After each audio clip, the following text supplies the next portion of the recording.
வணக்கம். வள்ளுவர் வாசகர் வட்டத்திலிருந்து உங்கள் இனிய கண்ணன். தென்னாடுடைய சிவனை போற்றி, எந்நாட்டவர்க்கும் இறைவா போற்றி. எங்கள் வாழ்வும் எங்கள் வளமும் மங்காத தமிழ் என்று சங்கே முழங்கு.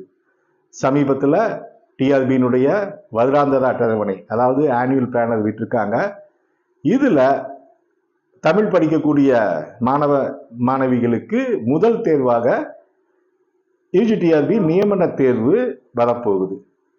இந்த வருடத்தில் யூஜிடிஆர்பி தமிழ் நியமன தேர்வு வருவதாக, அதாவது ஜென்ரலாக யூஜிடிஆர்பி இப்போ நம்ம தமிழ் சொல்லி கொடுக்கறதுனால நான் தமிழ் சொல்கிறேன். மேக்சிமம் ஜூன் ஜூலை அப்படின்னு போட்டிருக்காங்க. எப்படி பார்த்தாலும் அந்த ஆகஸ்ட்லேருந்து செப்டம்பருக்குள்ள கண்டிப்பாக இந்த வருஷம் 2026 நியமன தேர்வு நடக்கும். நான் ஏற்கனவே சொன்ன மாதிரி தான், நான் எங்ககிட்ட ஃபோன் பண்ணக்கூடிய ஸ்டூடெண்ட்டுக்கு என்னுடைய கைண்ட் அட்வைஸ் என்னன்னா, தயவுசெய்து டெட் பாஸ் பண்ணிடுங்க. ஏன்னா மேக்சிமம் எல்லாமே எம்ஏ வித் பிஎட். ஏன்னா டெட் பாஸ் பண்ணியிருந்தா இனி வரக்கூடிய காலகட்டத்தில் வருஷத்துக்கு ஒரு எக்ஸாம் கன்சிக்யூட்டிவாக நடக்கும். யூஜிடிஆர்பி தமிழ் நடந்ததுன்னா அடுத்த வருஷம் பிஜிடிஆர்பி நடக்கும். இனி வரும் காலத்தில் காலேஜ் டிஆர்பி, நீங்கள் நெட்டு செட்டும் பாஸ் பண்ணியிருந்தீங்கன்னாலும் காலேஜ் டிஆர்பி. அதனால் ஏதோ ஒரு எக்ஸாம் வந்துக்கிட்டே இருக்கிறதுனால நீங்கள் தொடர் பயிற்சி இருந்ததுன்னா கண்டிப்பாக ஏதோ ஒரு எக்ஸாமில் கிளியர் பண்ணிட்டு போகலாம். அது இல்லாமல் இப்போ ரீசன்ட் ட்ரெண்டு என்ன அப்படின்னா, இப்போ இந்த நியமன தேர்வில் வெற்றி பெற்று வேலைக்கு சேர்ந்தவங்க மறுபடியுமே முதுகலை ஆசிரியர் பணிக்கும் தேர்வு எழுதி செலக்ட் ஆயிருக்காங்க. முன்னெல்லாம் அந்த மாதிரி கிடையாது. மேக்சிமம் பட்டதாரி ஆசிரியர்கள் முதுகலை ஆசிரியர் எழுதுவது கிடையாது, எழுதி வேலைக்கு போனதாகவும் இல்லை. நான் சொல்றது இப்பதான், ஏன்னா இப்பதான் பட்டதாரி ஆசிரியர் தனியா யூஜிடிஆர்பி சிலபஸ் ஃப்ரேம் பண்ணி வந்திருக்கு. அதனால அந்த ரிசல்ட் வேலைக்கு போறதுக்குள்ளேயே அதாவது இந்த ட்ரைனிங் பீரியட் டைமிங்ல முதுகலை ஆசிரியர் தேர்வும் நடந்திருக்கு. அதாவது யூஜிடிஆர்பி முடிஞ்சு கொஞ்ச நாளையிலே பிஜிடிஆர்பி நடந்திருக்கு. இனி வருங்காலத்துல அந்த மாதிரி நடக்கும். முன்னாடி எல்லாமே இந்த செகண்டரி கிரேட் டீச்சர்ஸ் தான் மேக்சிமம் பிஜிடிஆர்பி எழுதுவாங்க. அதனால இப்போ பேப்பர் 1 முடிச்சவங்க செகண்டரி கிரேடு, அதனால அடிக்கடி தேர்வு இனி வரும் காலகட்டத்தில் நடந்துகிட்டே தான் இருக்கும். அதனால இந்த தேர்வு எப்ப நடக்கும்னு கேட்காதீங்க. நீங்க பாட்டுக்கு படிச்சுக்கிட்டே இருங்க. இந்த நியமன தேர்வு இந்த போட்டித் தேர்வுல வெற்றி பெறணும் அப்படின்னா சில அடிப்படை கோட்பாடுகள் இருக்கு. அதை பத்தி தான் இந்த வீடியோல பார்க்க போறோம். அதாவது வெற்றிக்கான வழிமுறைகள். மேக்சிமம் ஒரு போட்டித் தேர்வுல ஜெயிக்கணும்னா என்ன வேணும்? அரசாங்க வேலைக்கு போகணும்னா ஃபர்ஸ்ட் சிலபஸ். சார் நீங்க டிஆர்பி எக்ஸாம் நான் படிக்கணும், வேலைக்கு போகணும். இந்த வீடியோ வேலைக்கு போகணும்னு எண்ணம் உள்ளவர்கள் பார்க்கக்கூடிய வீடியோ. சார் உங்களுக்கு சிலபஸ் ஃபுல்லா ஃபர்ஸ்ட் சிலபஸ் மனப்பாடம் பண்ணுங்க. நூக்கன் காணது ஃபுல்லா. இப்ப 10 யூனிட் யூஜிடிஆர்பி தமிழ் நியமன தேர்வு 150 வினாக்கள் இருக்கு. இதுல சைக்காலஜி ஜிகே எல்லாம் ஒண்ணுமே கிடையாது. 150ம் உங்களுக்கு தமிழ் பாடம் தான். இதுல 10 யூனிட்ல என்னென்ன இருக்கு? ஃபர்ஸ்ட் உங்களுக்கு மொழி வரலாறு, அடுத்தது சங்க இலக்கியத்தை பிரிச்சு வச்சிருக்காங்க. இப்படி மொழி வரலாறு, சங்க இலக்கியம், பக்தி இலக்கியம், சிற்றிலக்கியம், இக்கால இலக்கியம், இலக்கணம், இது எல்லாமே உங்களுக்கு உள்ளுக்குள்ள இருக்கக்கூடிய கண்டென்ட் முதற்கொண்டு தெரிஞ்சு வச்சிருக்கணும். அதே மாதிரி இந்த சிலபஸ் நீங்க முதல்ல மனப்பாடம் பண்ணணும். இந்த சிலபஸை நான் சிலபஸ் காட்டுறேன் பாருங்க. இந்த யூஜிடிஆர்பி தமிழ் சிலபஸ் இது தெரியுதா?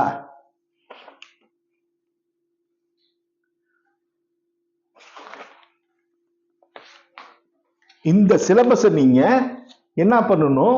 ஒட்டி வச்சுக்கணும் வீட்டில். இந்த சிலபஸை யூஜிடிஆர்பி தமிழ் சிலபஸை நீங்க வீட்டில் தயவுசெய்து ஒட்டி வச்சுக்கிட்டு அதுல என்னென்ன இருக்கு, 10 யூனிட்ல என்னென்ன டாபிக்ஸ் கவர் ஆகுது அப்படின்னு பார்க்கணும். அதுபடி ஃபர்ஸ்ட் நீங்க சிலபஸ், அதுபடி புத்தகம் எல்லாம் இருக்கா? அடுத்தது எனக்கு தெரிஞ்சு மேக்சிமம் புத்தகமே கிடையாது. நான் புத்தகம்னு போடுறது புத்தகம் அல்லது ஸ்டடி மெட்டீரியல். இந்த ஸ்டடி மெட்டீரியல்லாம் நீங்க ஒன்லைன் அதுல தயவு செய்து படிக்காதீங்க. இனி வரும் காலத்துல போட்டித் தேர்வுல இப்ப நடந்த காலேஜ் டிஆர்பியில கிட்டத்தட்ட கூற்று காரணம் கொஸ்டினே 25 கொஸ்டின், நிரல்படுத்துக 20 கொஸ்டின் கேட்டிருக்காங்க, பொறுத்துக 48 கொஸ்டின்ஸ். நேரடி வினாக்கள் வந்து பாத்தீங்கன்னா 10 கொஸ்டின் கூட கிடையாது, 90 கொஸ்டின் வந்து காம்ப்ளிகேட்டட் கொஸ்டின்ஸ். அந்த மாதிரி கண்டிப்பா யூஜிடிஆர்பியில கேட்க வாய்ப்பு உண்டு. நீங்க வேணா எழுதி வச்சுக்கோங்க. நீங்க அந்த ஒன்லைனரா படிச்சீங்கன்னா உங்களுக்கு இந்த கூற்று காரணம் கொஸ்டின் அட்டன் பண்ண முடியாது. இந்த காலேஜ் டிஆர்பியில கூற்று 2 ஸ்டேட்மெண்ட் கொடுத்து ஒன்னு தப்பா ஒன்னு ரைட்டா அப்படின்னு வந்து எண்ணி பாருங்க. இந்த காலேஜ் டிஆர்பி கொஸ்டின் பேப்பரு நெட்ல இருக்கு, அதாவது டிஆர்பியினுடைய வெப்சைட் இருக்கு. தயவு செய்து இந்த யூஜி டிஆர்பி படிக்கிறீங்கன்னா காலேஜ் டிஆர்பி கொஸ்டினை ஒரு தடவை கண்ணில் பார்த்துடுங்க. இதே இதுல எடுத்தா என்ன பண்றது? அப்ப இந்த ஒன்லைனை தான் படிக்க கூடாது. நான் விளையாட்டுக்கு சொல்ல கிடையாதுங்க. நீங்க வேணா பாருங்க, இந்த யூஜிடிஆர்பியில கிட்டத்தட்ட 70-75% வந்து கூற்று காரணம், நிரல்படுத்துக, பொருத்துக இதுலயே கேட்க வாய்ப்பு உண்டு. நான் சொல்றது காலேஜ் டிஆர்பியில 90% கேட்டிருக்காங்க. நான் சொல்றதுல உங்களுக்கு உடன்பாடு இல்லைன்னா டிஆர்பியினுடைய அபிஷியல் வெப்சைட்ல போயிட்டு காலேஜ் டிஆர்பி கொஸ்டின் பாருங்க. அப்படி இல்லையா என்கிட்ட எனக்கு வந்து மெசேஜ் பண்ணுங்க. நான் காலேஜ் டிஆர்பி கொஸ்டின் பேப்பரை ஆன்சர் கீயோட உங்களுக்கு அனுப்பி விடுறேன், அதை பாருங்க. நீங்க college TRB, UG TRB, PG டிஆர்பியில இதுவும் தமிழ் தான், அதுவும் தமிழ் தான். இதுலயும் தொல்காப்பியம் இருக்கு, இதுலயும் தொல்காப்பியம் இருக்கு, இதுலயும் நன்னூல் இருக்கு, இதுலயும் நன்னூல் இருக்குது, இதுலயும் சங்க இலக்கியம் இருக்கு, இதுலயும் சங்க இலக்கியம் இருக்கு. ஒன்னும் காலேஜ் டிஆர்பி வந்து ஒன்னும் எக்கனாமிக்ஸ், தமிழ்ல எக்கனாமிக்ஸோ காமர்ஸோ இந்தியன் ஹிஸ்டரியோ கிடையாது ஆச்சுங்களா. அப்ப கேட்கக்கூடிய விதம் கண்டிப்பாக இனி வரும் தேர்தலில் காம்ப்ளிகேட்டடா இருக்க வாய்ப்பு உண்டு. சும்மா ஒரு லைன்ல அப்படியே படிக்கிறது அந்த மாதிரி இருக்க வேண்டாம். மூல நூல், அதாவது இலக்கிய வரலாறை விட ஒன்னொன்னுக்கும் தனிப்பட்ட மூல நூல்கள். இப்ப வந்து ஒவ்வொரு அழகுக்கும் குறைந்தபட்சம் 5 புத்தகம். நல்லா ஞாபகம் வச்சுக்கோங்க. ஒரு அழகுக்கு 10 அழகு இருக்குன்னா சார் 50-60 புத்தகம் இல்லை அப்படின்னா நீங்க டிஆர்பி படிக்கிறதே வேஸ்ட் சார். நான் சொல்றேன், தப்பா எடுத்துக்காதீங்க. நான் வந்து உங்களுக்கு இதே யூடியூப்ல ஒவ்வொரு அழகுக்கும் மொழி வரலாறுக்கு என்ன புக்கு படிக்கணும், சங்க இலக்கியத்துக்கு என்ன புக்கு படிக்கணும், திறனாய்வுக்கு என்ன புக்கு படிக்கணும், ஒப்பிலயத்துக்கு என்ன படிக்கணும், இதழியலுக்கு என்ன படிக்கணும், நாட்டுப்புறவியலுக்கு என்ன படிக்கணும், இலக்கணத்துக்கு எந்தெந்த புக்கு படிக்கணும், பக்தி இலக்கியத்துக்கு என்ன புக்கு, சிற்றிலக்கியத்துக்கு என்ன புக்குன்ட்டு தெளிவா போட்டிருக்கேன். ஒரு இதுல வந்து பாத்தீங்கன்னா குறைந்தபட்சம் 5 புத்தகம் வச்சீங்கன்னா கூட கிட்டத்தட்ட 50 புக்கு. இது இல்லாம நீங்க இலக்கிய வரலாறு, இலக்கிய வரலாறு பேசிக்கலா மதுசா விமலானந்தம், தேவி ராஜேந்திரன், பாக்கியமேரி இதெல்லாம் வந்து இப்ப வந்து பேசிக்கா போச்சு ஆச்சுங்களா. இப்ப புதிய தமிழ் இலக்கிய வரலாறு நம்ம சிற்பி பாலசுப்ரமணியம், நீலபத்மநாபன், அப்புறம் முனைவர் வந்து வாசுதேவன், பூவண்ணன், ராஜா வரதராஜா இதெல்லாம் அப்டேட். இது வரைக்கும் நம்ம தெரிஞ்சுக்கணும் ஆச்சுங்களா. இலக்கிய வரலாறும் வச்சுக்கணும். மூலநூல் சங்க இலக்கியம்னா சாவிய சுப்பிரமணியன் புக் இருக்கு, மாணிக்க வாசகம் வந்து புக் இருக்கு, 8 தொகை 10 பாட்டு சாமி சிதம்பரநாத் புக் இருக்குது, பக்தி இலக்கியம்லாம் தனித்தனி புத்தகம் இருக்கு, சுப்புரெட்டியார் புக் இருக்குது, சிற்றிலக்கியம்லாம் நாவி ஜெயராமன் புக்கு, சண்முக பிள்ளை புக்கு, இலக்கணம்லாம் தனித்தனியா நீங்க புத்தகம் வாங்கி இவ்வளவு புக்கை படிச்சாக்கா நீங்க யூஜிடிஆர்பி, ஏதோ யூஜிடிஆர்பி ஈஸி, பிஜிடிஆர்பி அதை விட கொஞ்சம் கஷ்டம், காலேஜ் டிஆர்பி ரொம்ப கஷ்டம்னு நினைக்காதீங்க. சில சமயம் காலேஜ் டிஆர்பியோட யூஜிடிஆர்பி கொஸ்டின் டஃப்பா இருக்கலாம். நான் பல தடவை ஒவ்வொரு எக்ஸாமும் அந்த கொஸ்டினை வச்சு அனலைஸ் பண்ணி சொல்றேன். போன காலேஜ் டிஆர்பியில கேட்கக்கூடிய கொஸ்டின்ஸ் எல்லாம் பிஜிடிஆர்பியிலே கேட்டிருக்காங்க. அதே மாதிரி இந்த புத்தகத்தை வந்து அடுத்த இது வந்து நீங்க சிலபஸ்க்கு அடுத்தது புத்தகம் வந்து நீங்க வந்து செலக்ட் பண்ணணும். அந்த புத்தகம் இல்லை அப்படின்னா உங்களால வந்து படிக்க முடியாது. சும்மா ஸ்டடி மெட்டீரியல்னு சும்மா வந்து ஒரு 500 பக்கம் 1000 பக்கம் வச்சு அது வந்து உங்களுக்கு ஒரு தீர்வு ஆகாது. ஒவ்வொரு யூனிட்டுக்குமே புத்தகம் நான் யூடியூப்ல போட்டிருக்கேன். அது இல்லாம உங்களுக்கு கொஸ்டின்ஸை வந்து அனலைஸ் பண்ண தெரியணும். ஒவ்வொரு எக்ஸாமும் இப்ப மொழி வரலாறுல இந்த யூஜிடிஆர் இப்ப லேட்டஸ்டா போன வருஷம் நடந்த யூஜிடிஆர்ல எந்தெந்த புக்ல இருந்து கேட்டாங்க, எந்த பக்கத்துல இருந்து கேட்டாங்க, இதெல்லாம் கலெக்ட் பண்ணி வச்சுக்கோங்க. யாரையுமே நம்பாதீங்க, நீங்களே தொலைவுங்க. நீங்க இயேசுநாதர் சொன்னபடி தேடுங்க, கிடைக்கும். தேடுங்க, கண்டிப்பா கிடைக்கும். தேடலைன்னா எதுவுமே கிடைக்காது. அப்ப அந்த மாதிரி வந்து ஃபுல்லா போய் சர்ச் பண்ணி நீங்களே கண்டுபிடிங்க. அதே மாதிரி பிஜிடிஆர்பிக்கு யூஜிடிஆர்பி சம்மந்தம் இல்லைன்னு நினைக்காதீங்க. நீங்க பண்ணக்கூடிய மிகப்பெரிய தப்பு சார். நான் யூஜிடிஆர்பி தானே படிக்கிறேன், எனக்கு எதுக்கு பிஜிடிஆர்பி கொஸ்டின் கேட்காதீங்க. இதுல இருக்கக்கூடிய மொழி வரலாறு இதுலயும் இருக்கு, இதுல இருக்கக்கூடிய சங்க இலக்கியம் இதுலயும் இருக்கு, இதுல இருக்கக்கூடிய தொல்காப்பியம் இதுலயும் இருக்கு. இது எப்படி எல்லாம் கேட்டிருக்காங்க, இந்த கொஸ்டின்லாம் எந்த புக்ல இருந்து எடுத்துக்கிறாங்க, உங்ககிட்ட அந்த புக் இருக்குதா, அந்த மெட்டீரியல் இருக்கான்னு முதல்ல உங்ககிட்ட இருக்கிறத தொலைவுங்க. உங்க வீட்டுல என்ன புக்கு வச்சிருக்கிறீங்களோ இந்த கொஸ்டின் பேப்பரை வச்சு அனலைஸ் பண்ண கத்துக்க சார். அது யாருமே பண்றது இல்ல, ஒண்ணும் கிடையாது. நீங்க என்னுடைய இதுல பாருங்க, போன பிஜிடிஆர்பியில இந்த வல்லொற்று மெல்லொற்று நியதி தமிழ் மொழி வரலாறுல சக்திவேல் புக்ல இருக்குதுன்னு சொன்னேன். ஒரு பையன் எந்த பக்கம்னு கேட்கறான், எனக்கு ரொம்ப வேதனையா இருக்கு சார். புக்கு பேர் சொல்றேன், அத புக்கை கிட்டத்தட்ட பாத்தீங்கன்னா இந்த புக்கு சின்ன புக்கு தான், அந்த புத்தகத்தை தொலைவியே கண்டுபிடிக்க முடியல. தேடவே மாட்டேங்கிறீங்க, யாராச்சும் எது சொன்னாலும் கேட்டுக்கிறீங்க. அந்த மாதிரி இருக்காதீங்க, புக்கை ஃபுல்லா பாருங்க. மொழி வரலாறுல எத்தனை கொஸ்டின் சக்திவேல்ல கேட்டான், தேப்போமி புக்ல கேட்டாங்க, இதுல ஜான் சாமுவேல்ல கேட்டிருக்காங்களா? ஒவ்வொரு புக்கையும் பார்த்து கத்துக்கிட்டீங்கன்னா, ஓ இந்த கேள்வியெல்லாம் இந்த புக்கில் இருந்து வந்திருக்கு அப்படின்னு உங்களுக்கு படிக்க வசதியா இருக்கும். இதுதான் நான் புத்தகம், இந்த ஸ்டடி மெட்டீரியல் கம்ப்ளீட்டா இருந்தாதான் நீங்க ஜெயிக்க முடியும். அடுத்தது இந்த பயிற்சி தேர்வு, இந்த டெஸ்ட் பிராக்டிஸ் எழுதி பார்க்கணும் சார். சண்டைக்கு போகிறதுக்கு முன்னாடி பயிற்சி வேணும். இப்ப சாதாரணமா கிரிக்கெட் எடுத்துக்குங்க, எடுத்ததுமே போய் பேட் எடுத்துட்டு போய் விளையாண்டா ரன் அவுட் ஆயிடுவோம். அது மாதிரி கிட்டத்தட்ட 50 டெஸ்ட் 100 டெஸ்ட் எழுதி பாருங்க. எப்படி கேள்வி கேட்டாலும் உங்களால எழுத முடியுதா அப்படின்னு பாருங்க. ஏகப்பட்ட மாடல் கொஸ்டின்ஸ் இருக்கு, டிஆர்பி விட்ட கொஸ்டின்ஸ் இருக்கு, அதெல்லாம் பாருங்க. ஒன்றும் கிடையாது, நான் யூடியூப்ல கிட்டத்தட்ட 1000 கொஸ்டின் பக்கமா இந்த யூஜி பிஜி காலேஜுக்கே போட்டிருக்கேன். எல்லாமே தமிழ் தான், ஏகப்பட்ட டெஸ்ட் யூடியூப்ல போட்டிருக்கேன். இந்த கொஸ்டினுக்கெல்லாம் நான் போட்ட சார் கிட்டத்தட்ட 2 வருஷமா போட்டிருக்கேன். ஃபுல் டெஸ்ட் போட்டிருக்கேன், டாபிக் வைஸ் போட்டிருக்கேன், யூனிட் வைஸ் போட்டிருக்கேன். என்னுடைய யூடியூப் வீடியோவில் ஃபுல்லா தரவா உள்ள போய் இதழியல் கொஸ்டின் நமக்கு தெரியுதா, நான் அதனாலதான் நான் ஆன்சர் கீ போடாம உங்களை தொலைவு சொல்றது. நான் ஆன்சர் கீ போட்டு மனப்பாடம் பண்ணக்கூடாது. நாட்டுப்புறவியல் போட்டிருக்கேன், இதெல்லாம் யூஜிடிஆர்பிக்கு முக்கியம். கணினி தமிழ் போட்டிருக்கேன், தொல்காப்பியம் வெள்ளைவாகனர் புக்கில் இருந்து போட்டிருக்கேன். ஏன்னா தொல்காப்பியம் வெள்ளைவாகனர் உங்களுக்கு யூஜிடிஆர்பி சிலபஸ் புக்கு. இப்படி ஒன்னா ஏகப்பட்டது இந்த யூஜிடிஆர்பிக்கே போட்டிருக்கேன். அதே மாதிரி பிஜிடிஆர்பி இந்த சிலபஸ் ஓரியன்டா பாருங்க. இது எல்லாம் பார்த்து கண்டுபிடிக்க தெரிஞ்சதுன்னா உங்களுக்கு ஒரு கான்பிடென்ட் வரும். யார் எது கொடுத்தாலும் இந்த கொஸ்டினை மனப்பாடம் பண்ணாதீங்க சார். யாருக்கு கொஸ்டினை மனப்பாடம் பண்ணா வேலைக்கே ஆகாது, ஆச்சுங்களா? இந்த மாதிரி கொஸ்டின் ஆன்சர் கீ இல்லாம இருக்கிறத டிக் அடிச்சு பார்த்துட்டு இதெல்லாம் நம்ம வச்சிருக்கிறோமா அப்படின்னு பார்த்தா தான் உங்களால ஜெயிக்க முடியும். அப்ப இந்த டெஸ்ட் பிராக்டிஸ் மஸ்ட். இந்த 3 நம்ம கையில இருக்கணும். இந்த 3மே அடிப்படை தேவைகள், இந்த மாஸ்லோ சொன்ன மாதிரி அடிப்படை. அடுத்தது இந்த ஸ்மார்ட் ஒர்க்னா என்ன அப்படின்னா, சும்மா கஷ்டப்பட்டெல்லாம் உழைக்க கூடாது. எப்ப பாரு ஒரே ஒரு புத்தகத்தை வச்சுக்கிட்டு, சார் நான் இந்த இலக்கிய வேலை கரைச்சி கொடுத்துட்டேன், அதை படிச்சுக்கிட்டு அதையே பார்த்துக்கிட்டே இருக்கக்கூடாது. ஸ்மார்ட்டா இவங்க எப்படி வேலைக்கு போனாங்க, இவங்க எப்படி வேலைக்கு போனாங்க, இவங்க எப்படி வேலைக்கு போனாங்க, எந்த மாதிரி யோசிச்சு படிச்சாங்க, இந்த மாதிரி ஸ்மார்ட்டா பண்ண தெரியணும். சும்மா போட்டு குழப்பிக்கிட்டே படிக்க கூடாது. அதாவது டைம் மேனேஜ்மெண்ட். ஸ்மார்ட் ஒர்க்னா என்ன? Time management.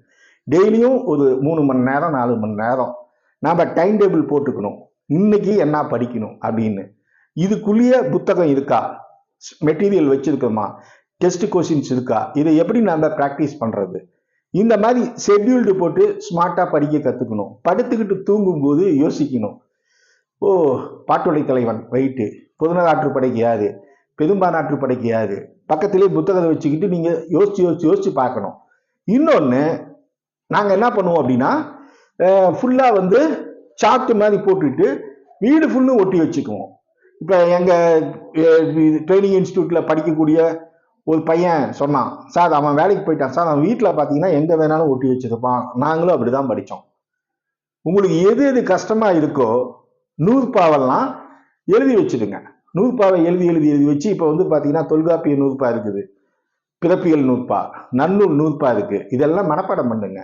எந்த இயல்ல வருது, சும்மா கேட்டோம்னா சொல்லணும், ஆப்ஷன் பார்க்காம சொல்ல தெரியணும். இதுதான் வந்து ஸ்மார்ட் ஒர்க். அடுத்தது வந்து குழு கலந்த குரூப் டிஸ்கஷன். ஒரு 4 பேர் 5 பேர் சேர்ந்து படிங்க. இந்த மேக்சிமம் எப்படி படிச்சு இங்க வேலைக்கு போறாங்கன்னா, சார் இப்ப ரீசெண்டா சென்னை வந்து கவுன்சிலிங் போனப்ப ஒரு 5 பேர், கிட்டத்தட்ட ஒரு 5 பேர் நான் வந்து பார்த்தேன். என்னம்மா நீங்க கவுன்சிலிங் தான் வந்து இருக்கிறீங்க, நீங்க எல்லாம் ஒட்டுக்கா? சார் நாங்கெல்லாம் ஒட்டுக்கா சேர்ந்து படிச்சோம் சார், ஒரே இடத்துல வீடு எடுத்து நாங்க தங்கி படிச்சோம், எல்லாமே கவுன்சிலிங் கொடுத்து படிச்சோம், நாங்க ஒரு வாட்ஸ்அப் குரூப் ஆரம்பிச்சு படிச்சோம். இன்னமும் இருக்காங்க. இந்த மாதிரி உங்களுக்கு வந்து டீம் ஒர்க்கா வந்து படிக்கும்போது உங்களுக்கு தெரியாதது அவங்களும், அவங்களுக்கு தெரியாதத நீங்களும் கத்துக்கலாம். ஆனா சுயநலத்தோட இருந்தோம்னா ஜெயிக்க முடியாது சார். 10 லட்சம், அதாவது ஆயிரக்கணக்கான பேர் பரீட்சை எழுதுவான், இதுல 100கணக்கான பேர் தான் வேலை எடுக்கிறான். நீங்க ஒருத்தருக்கு சொல்லி கொடுத்து அவனுக்கு தெரியறதுனால உங்க வேலை வாய்ப்பு ஒன்றும் போகாது. இதுல இன்னொரு குறுகிய மனப்பான்மை, நான் பிசி, நீ எனக்கு போட்டி இல்லை, நீ எம்பிசி, நானும் எம்பிசி, நீ எனக்கு போட்டி, நானும் எஸ்சி, நீ எஸ்சி, நீ எனக்கு போட்டி, நீ என் கூட சேராத. இப்படி எடுத்ததுமே பிசியா எஸ்சியா எம்பிசி இதெல்லாம் எதையுமே கேட்காதீங்க சார்.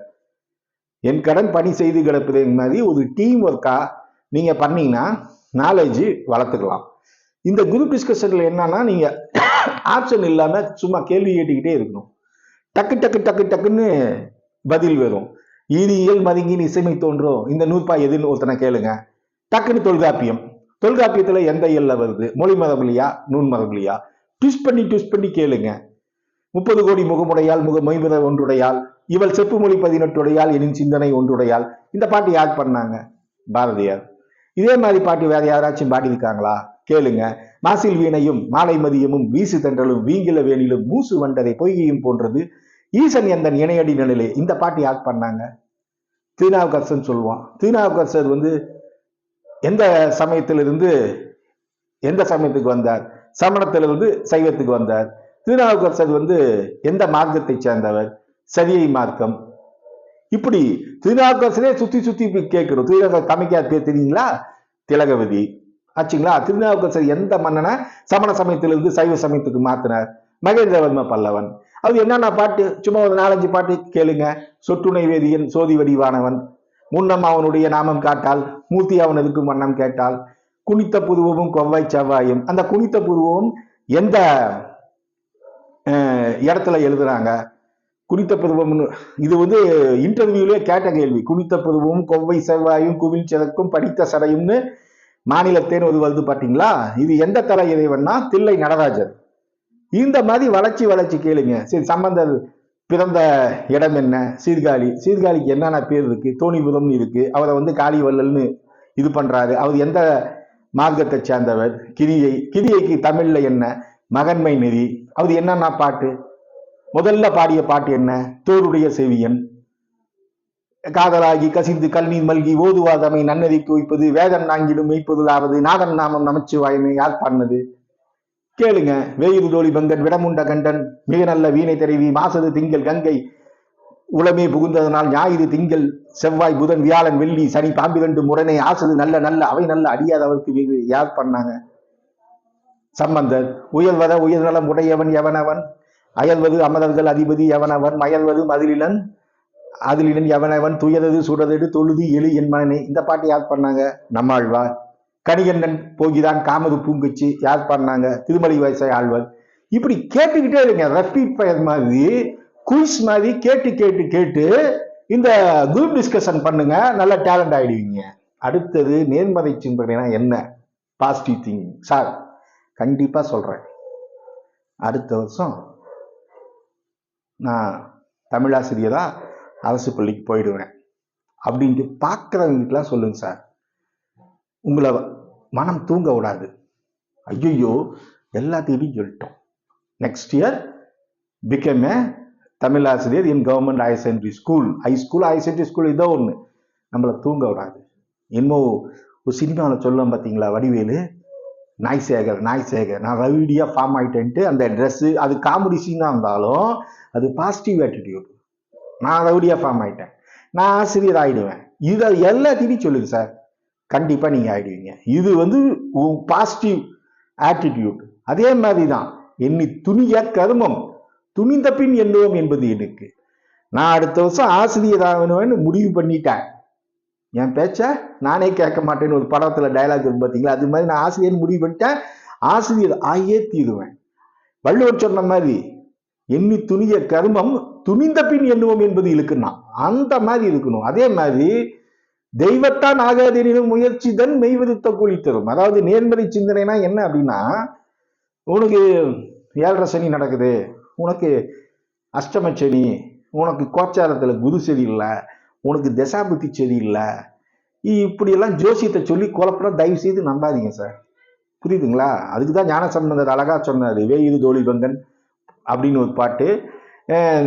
நலிந்தோருக்கு நாளும் கோலும் இல்லைன்னு, நல்லவருக்கு நாளும் கோலும் இல்லைன்னு ஒரு பாட்டெல்லாம் இருக்கு தமிழ்லயே. அந்த மூட நம்பிக்கையை எடுத்து பல பாட்டு இருக்கு. இறைவனை மட்டும் நம்பு அப்படின்ட்டு. அதை நம்பாதீங்க. அதைதான் வள்ளுவனே சொல்லியிருக்கான், தெய்வத்தான் ஆகாதெனினும் முயற்சி தன் மெய்வருத்த கூலி தரும்னு. தெய்வமே கைவிட்டாலும் உன்னுடைய முயற்சி உன்னை வெற்றி பெற வைக்கும். அதனாலதான் அடுத்த பாயிண்ட் நம்ம என்ன சொல்றோம், தொடர் முயற்சி, கண்டினியூஸ் ப்ராக்ரஸ். நான் ஃபார் எக்ஸாம்பிள் நான் சொல்றேன், எங்களுடைய இன்ஸ்டியூட்ல படிச்சவங்களே நான் சொல்றேன் சார், நாங்க ஏன் வேலைக்கு போற வரைக்கும் படிக்கலாம், எங்களுடைய இன்ஸ்டியூட்ல வேலைக்கு போற வரைக்கும் சொல்லித்தரேன் சார். இப்ப ஃபார் எக்ஸாம்பிள் எங்ககிட்ட படிச்சவங்க 2022 கிடைக்கல, பேரெல்லாம் அவங்க இப்ப வேலைக்கு போயிட்டாங்க சார். அதனால அவங்க பேர் சொல்றதுக்கு நாகரிகம் கிடையாது. 2022 பிஜிடிஆர்பி செலக்ஷன் ஆகாதவங்க, யூஜிடிஆர்பியில செலக்ஷன் ஆகாதவங்க இந்த பிஜிடிஆர்பியில பல பேர் ஆயிருக்காங்க. தொடர் பயிற்சி ஆச்சுங்களா? அந்த யூஜிடிஆர்பியில அவங்க கூட இருந்தவங்க எல்லாம் வேலைக்கு போயிட்டாங்க. 1 மார்க் 2 மார்க்ல விட்டுட்டு அழுதாங்க. இப்ப அதை விட ஒரு கிரேடு. அதே மாதிரிதான் தமிழ் வளர்ச்சி துறைக்கு நான் அவங்க பேர் சொல்றேன், கனிமொழின்னு எங்க கிட்ட படிச்சவங்க இப்ப தமிழ் வளர்ச்சி துறையில அசிஸ்டன்ட் டைரக்டரா இருக்காங்க. அந்த பொண்ணு கிட்டத்தட்ட 106.80 நினைக்கிறேன். அந்த நார்மலைசேஷன் வர்றப்ப அந்த இதுல போயிடுச்சு 0.20. இனிமேல் எனக்கு டைம் சரியில்லை சார், ஜோசிகாரன் சொல்லியிருக்கான், நான் இந்த மாதிரி 2-3 தடவை 3 மார்க் 2 மார்க்லயே எனக்கு வெற்றி வாய்ப்பு போயிடுச்சு, இனிமேல் நான் எழுதலை, என்ன விட்டுருங்க, நான் இனிமேல் படிக்கல அப்படின்ட்டு நான் எவ்வளோ ரெக்வஸ்ட் பண்ணி, இல்லைம்மா இதெல்லாம் நம்பாதம்மா, இல்லைங்கய்யா நானும் பார்த்துட்டேன், இத்தனைக்கும் எக்ஸலண்டா பாருங்க அவங்க வீடியோலாம் யூடியூப்ல அவங்க பாடம் நடத்துகிற வீடியோலாம் கனிமொழின்னு அவங்கெல்லாம் நடத்தியிருக்காங்க. நல்ல அருமையான ஆசிரியர், ஸ்கூல்லலாம் நல்ல பேர், பிரைவேட் ஸ்கூல்ல ஒர்க் பண்ணவங்க. அப்ப போயிடுச்சு. எனக்கு அதிர்ஷ்டம் இல்லைங்கய்யா, நாங்கள் வைக்கக்கூடிய டெஸ்ட்டு நான் விட்டேன்னா காலையில் 5 மணிக்கெல்லாம் அவங்க தான் கிளாஸ் போட்டு நடத்துவாங்க. கனிமொழின்னு இப்போ தமிழ் வளர்ச்சி துறையில் உதவி இயக்குனராக கிருஷ்ணகிரி மாவட்டத்தில் பணிபுரியுறாங்க. வாய்ப்பு இருந்தால் அவங்கள கூட போய் பார்த்து அவங்கக்கிட்ட அட்வைஸ் கூட கேளுங்க, எப்படி படிக்கணும்னு. ஒன்றும் தப்பே கிடையாது. ஆனால் பேரோட அவங்க பதவியோட சொல்கிறேன், கிருஷ்ணகிரி மாவட்டத்தில் கலெக்டர் ஆஃபீஸில் தமிழ் வளர்ச்சி துறையில் உதவி இயக்குனராக இருக்காங்க. அவங்க படிக்கிறது அதிர்ஷ்டம் இல்லை. அதான் வள்ளுவன் சொன்ன மாதிரி நல்ல பொழுதை எல்லாம் தூங்கி கழித்தவர்கள் தாமும் கெட்டாது. அந்த மாதிரி இல்லாம மறுபடியும் யூஜிடிஆர்பி எழுதும்போது கூட எனக்கு நம்பிக்கை இல்லை சார், நம்பிக்கை இல்லை, ஆனால் கிடைச்சிருச்சு. அதுக்கு பின்னாடி தமிழ் வளர்ச்சி துறைக்கு, ஐயா இதெல்லாம் இன்டர்வியூ போஸ்ட், இது நமக்கு செட் ஆகாது, எனக்கு டிஎன்பிசி எனக்கு வராது, அம்மா தமிழ் உன்னை காப்பாத்துமா, நான் சொல்றேன் நீ படிமா. நீங்க பாருங்க அவங்களுடைய பேட்டி யூடியூப்ல கூட வந்திருக்கோம். படிச்சு இன்னைக்கு எம்பிசியில் அவங்களது ஃபர்ஸ்ட். இது கிட்டத்தட்ட தமிழ் வளர்ச்சி துறையில நம்மளுடைய வள்ளுவர் வாசக வட்டத்திலே கிட்டத்தட்ட 8 பேர் செலக்ட் ஆயிருக்காங்க. 13 போஸ்ட் தான். எதுக்கு சொல்றேன்னா அந்த கால நேரத்தை நம்ப கூடாது. இன்னைக்கு பாத்தீங்கன்னா யோசிச்சு பாருங்க, அசிஸ்டன்ட் டைரக்டர், அதாவது group 1 cadet, deputy director, DSP, அந்த மாதிரி மிக அதிகாரம் மிக்க பதவி. அடுத்தது அவங்க டைரக்டர் லெவலுக்கு வர்றதுக்கு வாய்ப்புகள் ஈஸியா உண்டு. அந்த மாதிரி நான் ஏன் பேர் சொல்லி சொல்றேன்னா, முயற்சி தான், தொடர் முயற்சி. இதுல கிடைக்கலையா அடுத்த வருஷம் பார்க்கலாம்.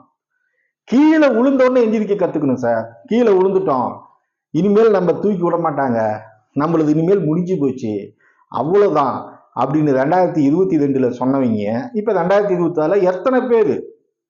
நான் எங்க இன்ஸ்டிடியூட் மட்டும் கிடையாது ஐயா, நீங்க பல தடவை சொல்லியிருக்கிறீங்க, நாங்களும் அந்த மாதிரி வந்திருக்கிறோம் அப்படின்ட்டு பல பேர் வந்திருக்காங்க. அதனால தோல்வியை கண்டு துவளக்கூடாது. அதை தான் நாங்கள் தொடர் முயற்சின்னு சொல்கிறோம். இதெல்லாம் உங்களுக்கு இருந்ததுன்னா நீங்களும் தமிழாசிரியர் ஆகலாம்.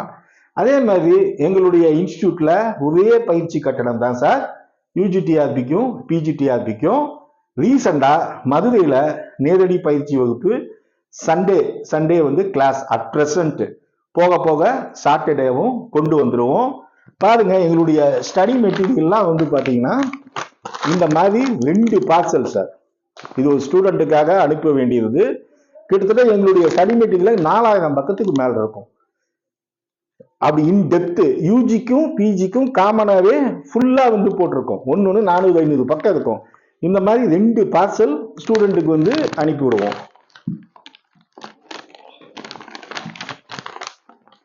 பாருங்க, 2 பார்சலும் ஒரு ஸ்டூடெண்ட்டுக்கு அனுப்புறதுக்காக வச்சிருக்கேன். இதை நான் அப்படியே காட்டியிருக்கேன். அதே மாதிரி மதுரையில் நேரடி வகுப்பு சண்டே மட்டும் கிளாஸஸ். உங்களுக்கு அட்மிஷன் வேணும் அப்படின்னா 9025420905 இந்த நம்பருக்கு கான்டாக்ட் பண்ணுங்க. அதே மாதிரி எங்களுது கூகுள் மீட் ஆன்லைன் கிளாஸ் எப்ப? திங்கள், புதன், வெள்ளி ரெகுலரா 7லிருந்து 8:30 மணி வரைக்கும் நடந்துகிட்டே இருக்கும். நீங்க பரீட்சை நடந்தாலும் நடக்கலனாலும் நாங்க பாட்டுக்கு வருஷம் 365 நாளும் வகுப்பு எடுப்போம். எங்கள் வாழ்வும் எங்கள் வளமும் மங்காத தமிழ் என்று சங்கே முழங்கு.